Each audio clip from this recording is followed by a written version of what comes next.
Part 1. Customer phoning a company representative to complain about her new purchase. First, you have some time to look at questions 1 to 5.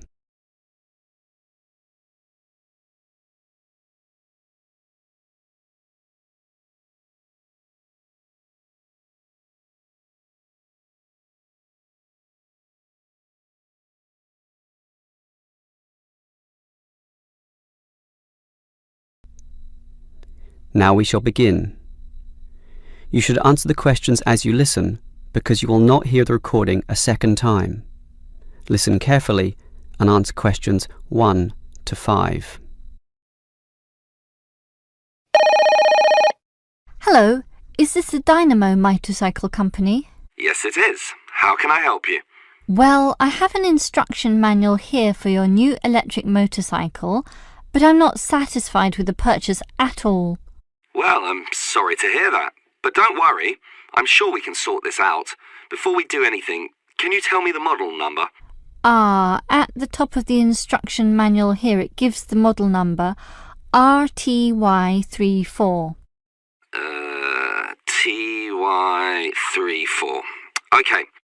Now, what's the nature of your complaint? It's many things actually. The biggest problem is that you say in your manual that the battery will take the motorcycle 30 kilometres. That's right. Well, it's lucky to take me 8. The battery is usually flat by then, often leaving me stuck at the side of the road. Are you sure you're charging it correctly? I'm fairly sure. I follow all the instructions and plug it in for a long time. And are you sure you charge it for the required 3 hours? I charge it until the charging light goes off, and that's 2 hours, so that should be enough. And there's a serious design fault with this motorcycle. When you're riding it, there's no meter to show you how much power is left, so you actually don't know when the machine is going to stop working. There's a voltage gauge. Yes, but that tells you nothing. The needle fluctuates about from 55 to 45, so whatever it says is meaningless. According to the manual, you're meant to charge the battery if the needle falls under 50 volts. But even when you charge it, it can go below 45. As I said, the needle just waves all over the place. The result is that I'm always worried that the bike will leave me stranded in the middle of nowhere. Well, I'm sorry about that. Sure, but what are you going to do about it? Unfortunately, we don't have a refund policy, but if you take the bike to one of our shops, our mechanics will look at it. Perhaps there's a problem that we can fix. The gauge, for example. The other problem is the battery. I actually weighed it and it's almost 6 kilograms, yet you say in your manual that it weighs only 3. I can barely pick the thing up, so it's not 3 kilograms at all. Maybe you purchased the wrong model by mistake. I doubt that very much. Basically, I think I've been defrauded and I'd like to know what you're going to do about it. All right, I'll put you through to our complaints department. Before you hear the rest of the conversation, you have some time to look at questions 6 to 10.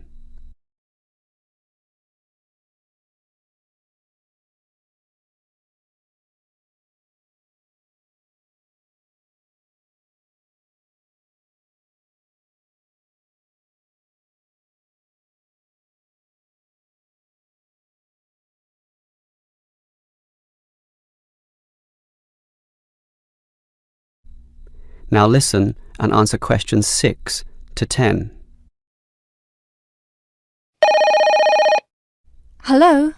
Complaints department here. Apparently you have a complaint? Yes, I do. Let me tell you all about... It's all right. Our representative has already informed me about your problem. It's probably just a misunderstanding. I'm sure we can work something out. Right now, I need to take down some details. All right. Can I have your name, please? Jessie Parkinson. That's Jessie and Parkinson, Parkinson. Parkinson. All right. What shall we list this complaint under? Parts, service, or performance? Well, the meter isn't accurate at all, so that's parts, isn't it? Yes, perhaps, but you do feel more generally that the motorcycle doesn't meet the operational standards as advertised, so it's probably better to tick performance here. Can we tick both, parts and performance? No, we can only tick one, so let's not call it parts. We'll go with performance. Now, we may post some further forms and questionnaires to you, so would you mind giving me your address? Certainly, it's 45 Melrose Road. Melrose, M-E-L and Rose. OK. Now, your phone number? Just use my mobile phone. That's 0928 982 453. 453. OK. And if we have any follow-up questions, what time is best for ringing you? Morning, afternoon, night time? Well, I work as a secretary from 9 to 5, but I do get a lunch break which gives me some free time. This break used to be 12:30 to 1:30, but then it changed to an hour later, so it's best to ring me at 2 p.m. since the break now starts at 1:30. All right. That's all for now. We just need to do our own investigation and we'll probably ring you back tomorrow. I'm sure we can get to the bottom of this. That is the end of part 1. You now have half a minute to check your answers.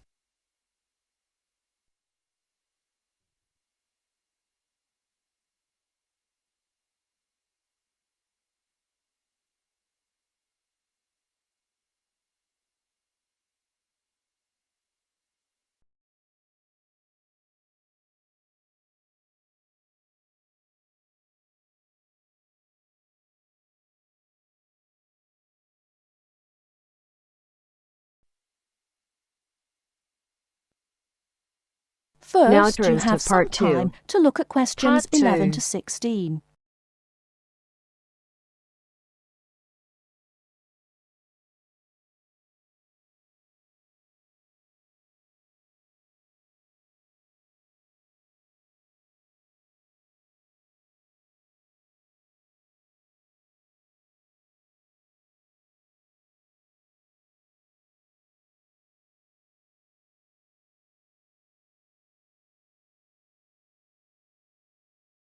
Now, listen carefully and answer questions 11 to 16. Good afternoon. Hello. How can I help you? I'd like to make a transfer, please. You want to transfer some money? That's fine. Let me just bring up some details. Right, here we are. Can you tell me your name, please? It's Alice Deltour.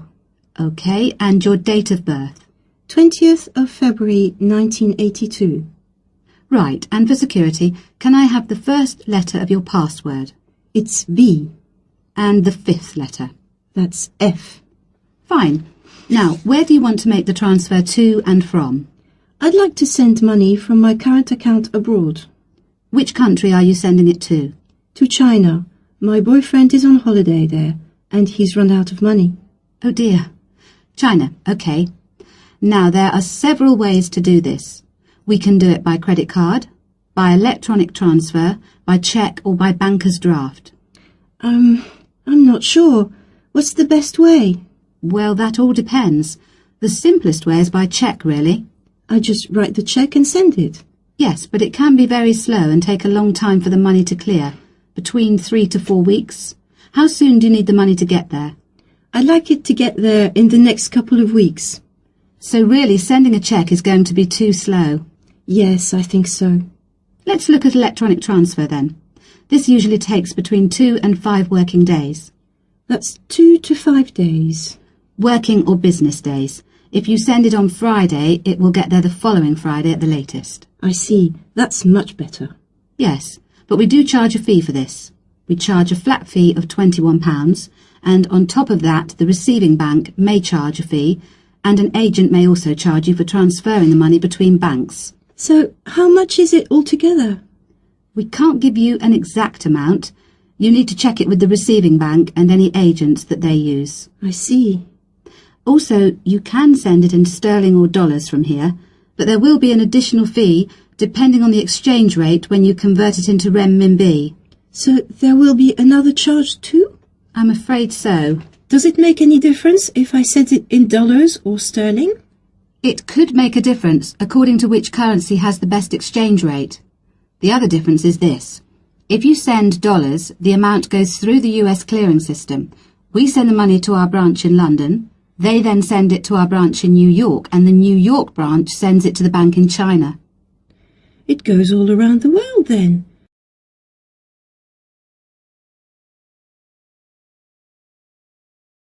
Before you hear the rest of the talk, you have some time to look at questions 17 to 20.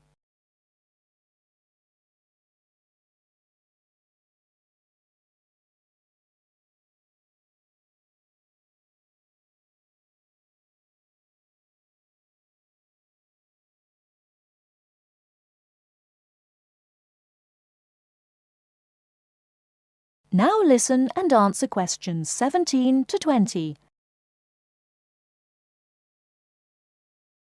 What about if I send sterling?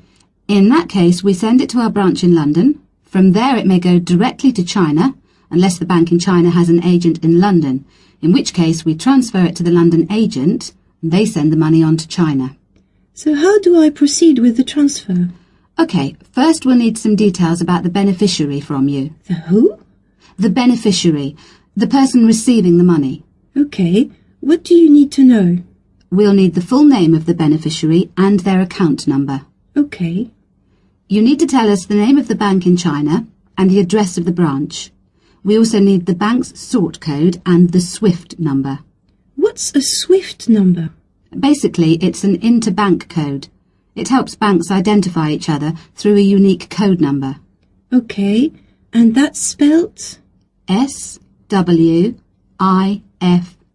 SWIFT. And the final thing we need is the reason for sending the money. You need a reason from me? I just told you my boyfriend's run out of money. Well, we don't need a reason. The receiving government needs to know why the money is entering the country, and we have to be able to tell them.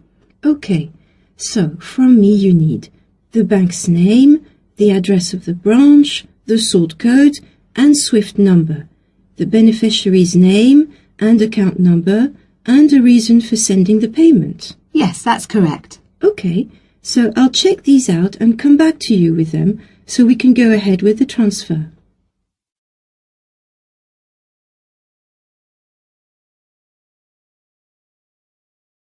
That is the end of part 2. You now have half a minute to check your answers.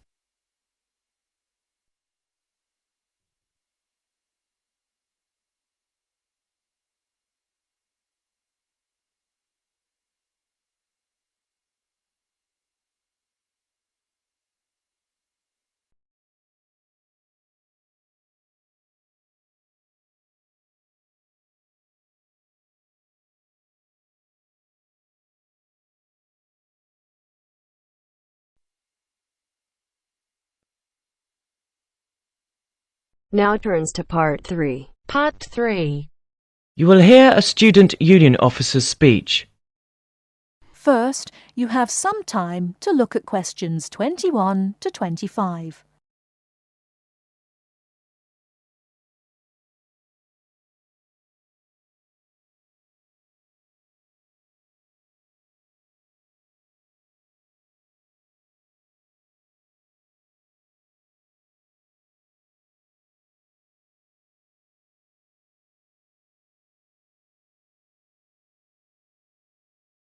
Now listen carefully and answer questions 21 to 25. Hi there. May I wish you a very warm welcome to Ealing College, and more especially to the Student Union. The Student Union is run by 4 sabbatical officers, of which I am one. As the President, I am charged with the overall day-to-day running of the Union itself, according to established policies within the Constitution. We also have a brilliant staff team who'll help us, and you'll meet them when you have 5 minutes to drop in and see us. The last year has seen the Student Union grow from incorporating a bar and a few offices with a small shop into being a thriving concern, which controls, to its credit, 2 bars, a cafe bar or restaurant, a shop, a comprehensive welfare department, and numerous offices. All this has been achieved by sheer hard work and dedication on the part of last year's sabbatical team and staff, who overcame many obstacles and teething problems, but won through in the end. This year, our aims as a team will be to consolidate on what has already been achieved, and to secure the future of the Union. With the new post of Vice President, Social and Communications, our main emphasis will be on communications within the college, which has always proved a problem in the past, but one which we hope to improve upon this year. One way will be the regular publication of a student union magazine, so all you budding journalists, come on down. Before you hear the rest of the talk, you have some time to look at questions 26 to 30.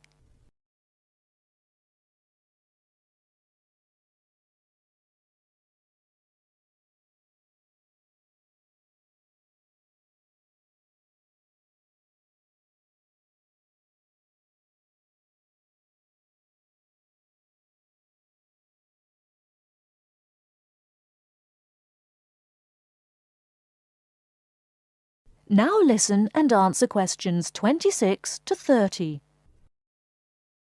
We are very aware that a lot of you have never had any contact with student unions before, and don't know what they are or what they can do for you. So basically, here's a quick rundown. If you have any problems at all, either when you start college or throughout your time here, don't hesitate to drop in the SU office in the North Building and see Pat, our office assistant. She will be able to help you with most of your day-to-day general inquiries, or if she can't, she will direct you to one of our staff who can. Myself and the other 3 vice presidents are here every day, and if you need to see us, just fix a time with Pat, and we'll be only too happy to help you. By the way, queries or problems can range from a late grant check, finding a place to live and academic matters, right through to the best places to eat, directions to the bar, or somebody blocking you in the car park. We'll give anything our best shot. Please remember, while you're at Ealing, that going to college is not just about education. Make sure you enjoy yourself as well, because believe me, time will fly once you're here. Ealing is a really good place to live, as there is lots to see and do. And don't forget, the metropolis of central London is only 20 minutes away by tube. Finally, the Student Union is an organisation run by students for students. So if there is anything you don't agree with, or you have any new ideas, please come along to the Union General Meetings and don't be afraid to speak up. Or you could give up a little of your time and stand for the Executive Committee, which is made up of students who help us out with lots of interesting things. I would like to take this opportunity to thank all the sabbaticals of the last 2 years who have worked so hard. My very special thanks goes to Winston, Martin and Peter and all the staff who not only did a great job, but have been my good friends as well. Lots of luck and success for your year at Ealing. Work hard, but play hard as well. That is the end of part 3. You now have half a minute to check your answers.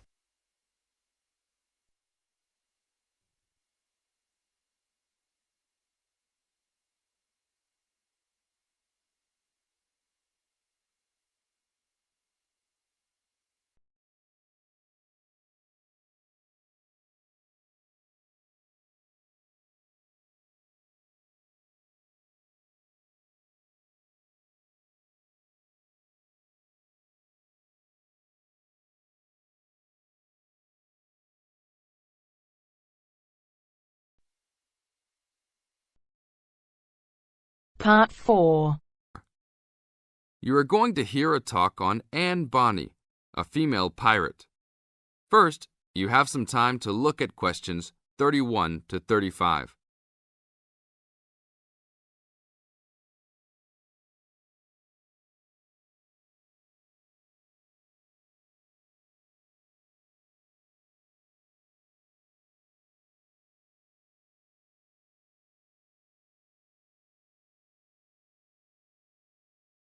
Now listen to the tape and answer the questions.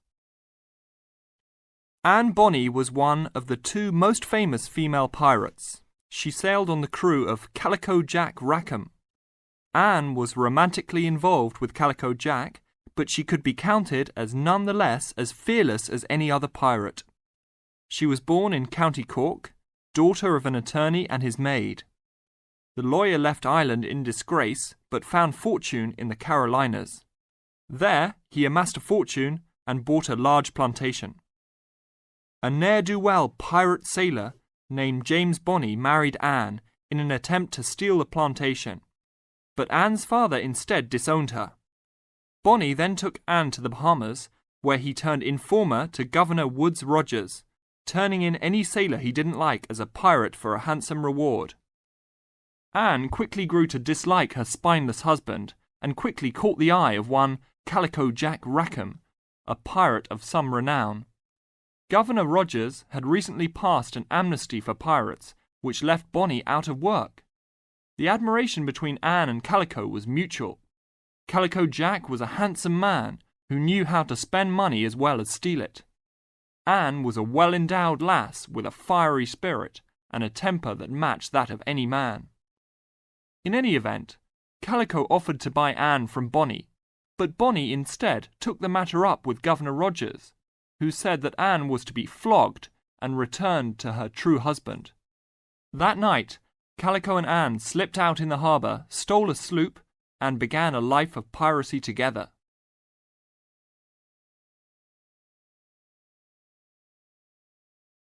Now look at questions 36 to 40.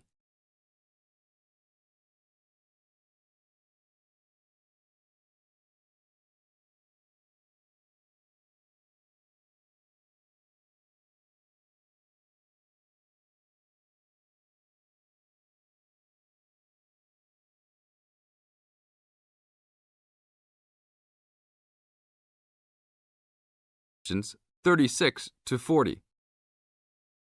Anne fought in men's clothing, was an expert with pistol and cutlass, and considered as dangerous as any male pirate. She was fearless in battle, and often was a member of any boarding party. In October of 1720, retribution was close at hand. The governor of Jamaica, hearing of Calico's presence, sent an armed sloop to intervene and capture the captain and crew. Calico's ship, Revenge, was caught by surprise, and much to Anne's dismay, the pirates fought like cowards and were taken far too easily. Anne and Mary Read were also captured, but, upon capture, confessed their sex and pleaded to be tried separately after they gave birth. Both women were pregnant at the time. Both received separate trials from the men, but were still sentenced to hang. Mary Read escaped the hangman by dying from fever while in jail. Anne, however, received several stays of execution before mysteriously vanishing from official records. It is believed that her father, who had contacts in the island, forgave his daughter for her acts and ransomed her back to the Carolinas, where she assumed a new name and a new life. That is the end of part 4. You now have half a minute to check your answers.